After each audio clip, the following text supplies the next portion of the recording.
شنت الصحافة الجزائرية نارها على الاتحاد الإفريقي لكرة القدم بعد إعلانه عن منح استضافة نهائيات كأس إفريقيا 2025 للمغرب و2027 لكل من كينيا وتنزانيا وأوغندا، وقالت أن اختيار البلد المنظم لكل دورة فرضته لعبة الكواليس وليس المعايير التي يطلبها الكاف.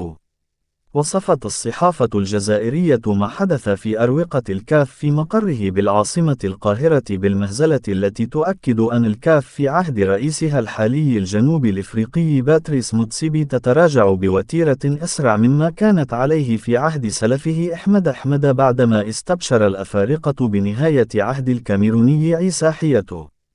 كانت الجزائر قد أعلنت سحب ملف ترشحها لاحتضان نهائيات إحدى الدورتين شانها شان زامبيا والسنغال بعدما علمت أن الأمور حسمت قبل عملية التصويت بين أعضاء المكتب التنفيذي للكاف.